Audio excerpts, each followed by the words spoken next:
Welcome to Influential Entrepreneurs, bringing you interviews with elite business leaders and experts, sharing tips and strategies for elevating your business to the next level. Here's your host, Mike Saunders. Hello and welcome to this episode of Influential Entrepreneurs. This is Mike Saunders, the Authority Positioning Coach. Today we have with us Christine Tay, who's the owner of Tay Financial Coaching. Christine, welcome to the program. Yeah, thank you for inviting me. You are welcome. So give us a little bit of your background and what your entrepreneurial journey has been like to this point in your life. Yeah, so I started part-time when I was still working full-time in corporate America. I was at Visa at the time, so that was August 2016. So I was working with a life coach, and she encouraged me to do this on the side because I love money. So I started that doing it for free to my friends and family. And, I really love it. And so I started, I did it a couple of times with some of my friends. And then I asked them in return to write me a review. So one time, they start writing me a review, Yelp, Google. I only have a handful. And I built my website, and then people start finding me. So I think officially the first time I got paid was actually that month, August 2016. So I can never forget that first time you get paid for something. Yes. So I just did that. I was working full-time still, and I was doing it part-time for like 2 years. And then finally, because something happened at Visa, like there's just a lot of reorg, and I just kind of got tired of the corporate America. And then that was always my dream to actually just quit and then just be my own boss. So finally, in May 2019, I decided to just quit my job. So it took a while. I even wrote a blog about my journey. So you guys, feel free to go to that year 2019. So I share my journey because, I've never been an entrepreneur. So it was a hard decision to make. So it was like a month of going back and forth. But finally, I was able to make a choice. So I was so glad I did. And then I had to do some internal work to shift my, my relationship to this decision, because then I was coming from a place of scarcity, so I switched to a place of abundance, which I also help my clients. So once I shifted, things just changed. Since May 2019 up to now, so it's 2020. So it's almost 3 years that I've been doing this full time. So I've always been profitable. There was only 1 month wherein I was not profitable. So things have actually been really good. So I really truly believe that once you find the right thing for you, things just flow. I just feel like the universe just, things just work out for you if you find the right fit. It's the same with the right relationship, the right career, the right friends, the right house. I found my house here in Vegas, and it was just right. Everything just fell into place. So. Mm-hmm. Yeah, I think that it really helps to clarify your purpose and the next step in front of you, And that doesn't mean that a year down the road, there's not a slight pivot. But for right now, it really is a great feeling to have things clarified. And when you say that you help transform the lives of your clients financially, what does that look like exactly? What kind of financial coaching are you providing? Yeah, so clients come to me for all kinds of reasons. So I don't have, there's always a lot of advice out there from business coaches, whatever. Oh, you gotta have a niche, but I chose not to niche. And then, for various reasons, because I do like helping multiple people. And then during the interview, the consultation, I can tell if I can help the clients or not. Most often, the one I cannot help are the ones that want me to manage their money, which I don't do. I'm a coach, so I don't manage anyone's money or investments. I chose not to do that because I truly believe no one cares about your finances but you. So I give my clients the tools and support and guidance and education so they know what to do about their money. They're feeling confident.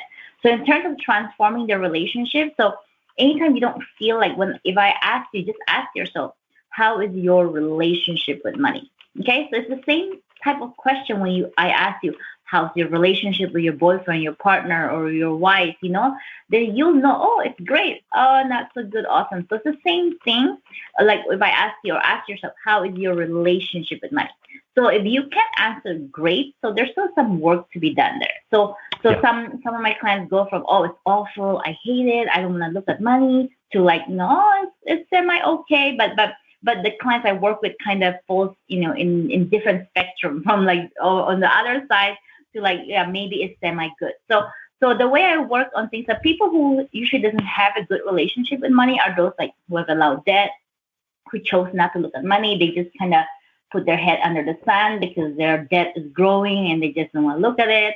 But the first step to actually solving anything is to actually look at where you're at.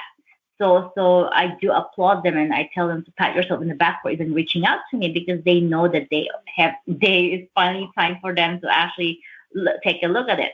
So how I help with that, there's many different processes, right? So the first step is usually everybody who does not have a great relationship with money is a foundation that we need to build a budget. So usually our first session, we have to build a budget. I actually have a course on that too, but I only recommend that to people who are very good at holding themselves accountable because a lot of courses doesn't really work with people who have a lot of issues underneath it or who need someone to coach them through their emotional challenges with money. So for most people who falls under the bad relationship with money, they do require one-on-one help.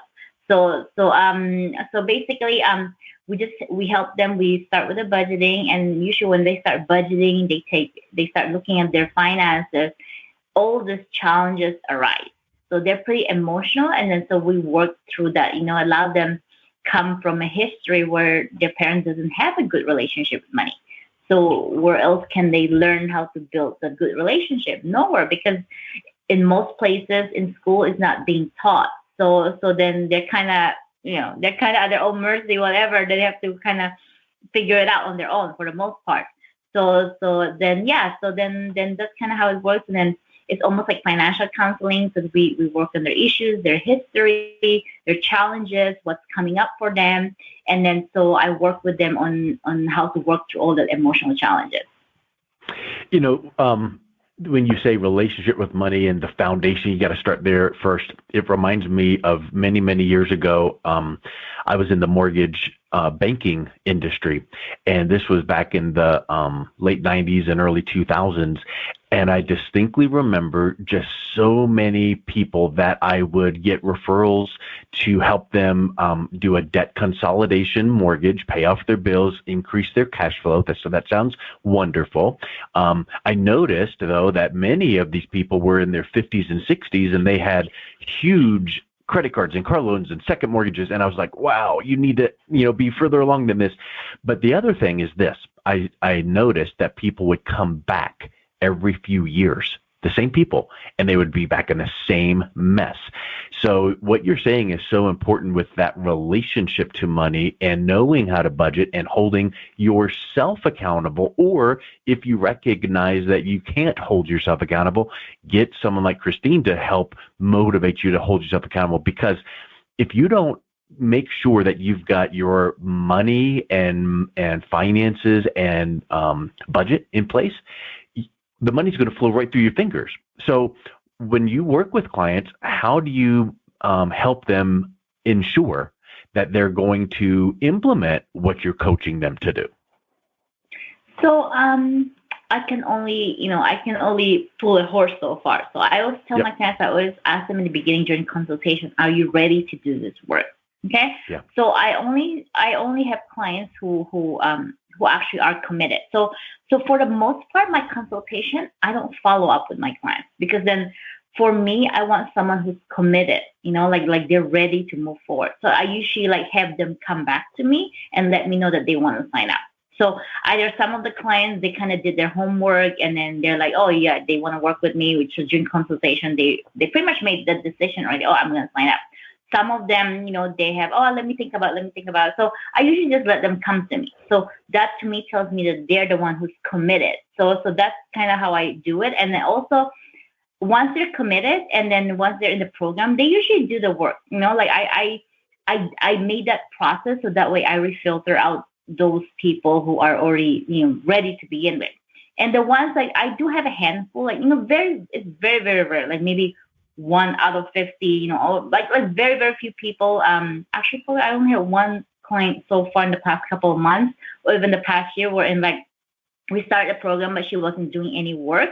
And then so I pretty much told her, actually, it was just yesterday, that I'm you don't seem to be at a space to actually do this work right now because you have so much stuff. So I actually, I asked her if she wants a break. So then she said, yeah, maybe that's a good idea. So she's just going to come to me. But for the most part, my clients are committed. So So I don't, my rate isn't the lowest also because I've learned through doing this, now for like since 2016 is that, like I want to help everybody, but then if your rate is low enough, sometimes you tend to attract clients that actually don't take it seriously. So I increased my rate to it's a sweet spot for me that I'm only attracting clients who are serious about doing the work because it's an investment. If you spend that much money, you will be investing that time. So first of all, the financial part, they're ready on the financial part. And the second part is that they came to me and they were the one who was ready. So actually, I don't have to do any convincing on my end. I just share with them what I do and then answer their questions. And then like if they feel that there's an alignment and they like me, they like work, they like what they've talked to me so far during the consultation, they will be the one to come to me to sign up. So that's usually because it came from them.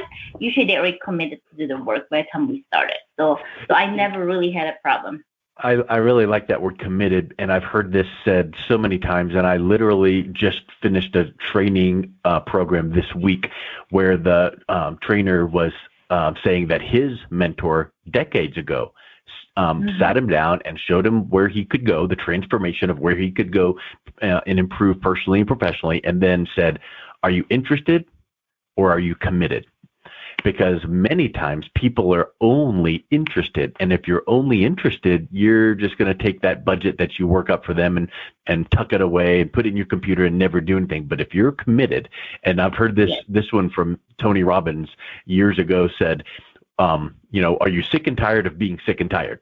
Yes. People are sick and tired of their tough finances or debt.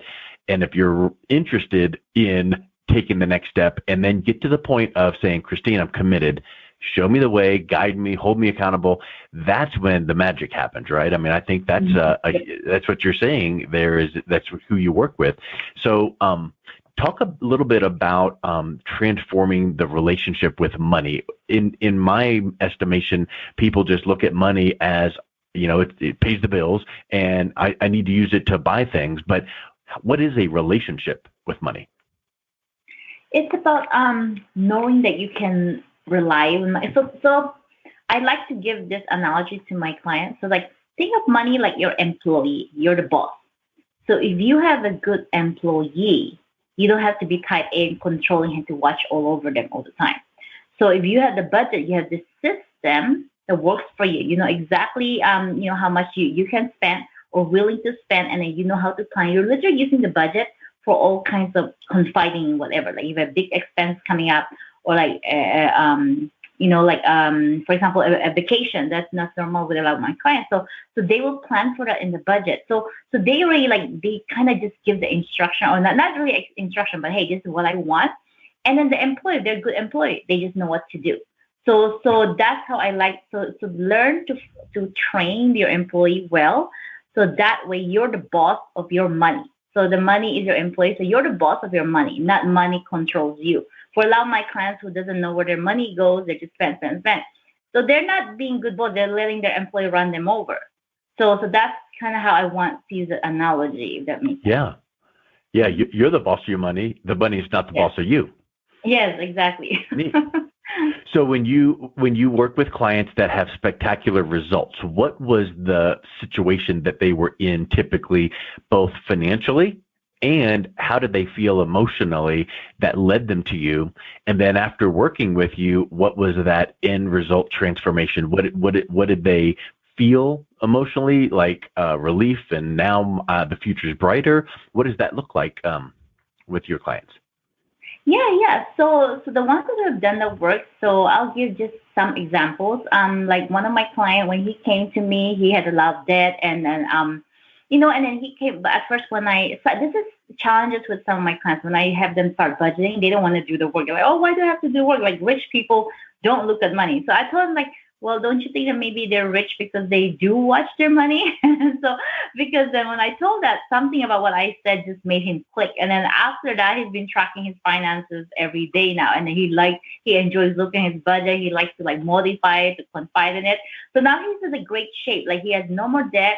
He's building his investments. And then, I don't I don't advise my clients on investment, but I teach them how investment works. So they still do the investment themselves. They still take their own investment. So now he's growing his money. He's maxed out his retirement. So he's at a great place. And then I have another client who's in her 20s. So she's a single mom. She came to me. She has a lot of debt too when she first started. And then I've been working with her for 2 years. So that's kind of not the norm. Most of my clients, after they finish the package, they're happy with what they got. They have the tools, so they kind of go on their own way. And then they just come to me maybe a couple months later or even a year because they're like, oh, Christine, I need your help more. So they buy more, like 4-session packages. And so we just kind of go from there. So this is rare that I have continued. Actually, I have probably only 2 that I've been working with for 2 years now, which is the 2 examples I gave you, because they do like the accountability they're getting. And then a part of what I do is that I do some sort of life coaching, because then, money, almost every part of your life, money is involved. Somehow there's, money, you're going to be using money in some ways. Like if you're not happy about yourself, your money will be affected because you're going to tend to spend money. You're going to go to alcohol or something, then that's going to affect your mind. So money will be affected by pretty much, all areas of your life. So now, like the success stories, almost everything is, my clients who come to me are success stories. I can't say everybody because then, sometimes mainly it's because they're not doing the work as well.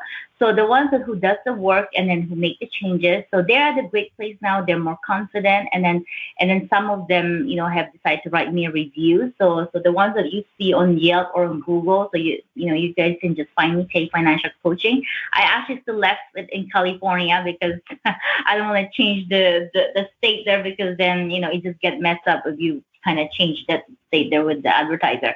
So basically now they're the great place. The bottom line is that they're confident with their finances. They know where they're headed, and then they're not as worried about it as much. And then when we chat, usually we have this continued conversation still, because they still struggle a lot with like their old programming is still coming up to them. They still have a lot of fear. So sometimes they just need someone to talk to. But the other people, other clients I have, for the most part, they got the tools. They feel pretty good, and they're kind of on their own. Yeah, it really makes me think when you say that about teaching a child how to ride a bike, and they've got their training wheels on, and now they know how to do the pedaling. But when you take those training wheels off, you still need to run alongside them for a little bit, and then finally you let go, and they're on their own. So that's really wonderful. Well, Christine, it's really great hearing how you work with your clients. If someone is listening to this and thinking, maybe she can help me get my relationship with money in order, what's the best way someone can reach out and connect with you? Yeah, just go to my website, TEH Financial Coaching. So TEH is my last name, TEH, just Train Elephant House, financialcoaching.com. So in almost all the pages, you can see a button that says schedule your complimentary chat now. So just book that for a 15-minute consultation, and then you can just talk to me about anything. If you feel that I can help you in some way, there's absolutely no pressure to actually sign up. That's not the way I work things. So you just talk and then see if you like my style, you feel like, we'll be good to work together, then we can decide on what's best for you. But then I'm pretty transparent about my rates and services. I think most coaches don't publish the rates online, but I do, because I have a pet peeve against that. When I'm trying to hire a coach, I'm like, why don't you publish your your services? I don't want to waste your time and my time talking to you when it turns out to be like, thousands of dollars that I can afford. So my rates, are all online, and I have installment, workable installment plans. So you can just look that up online. Everything's pretty much up there online on my website. Excellent. Well, it was so nice having you on the show today. Thank you for coming on. Yeah, thank you so much. I really appreciate this. You've been listening to Influential Entrepreneurs with Mike Saunders. To learn more about the resources mentioned on today's show or listen to past episodes, visit www.influentialentrepreneursradio.com.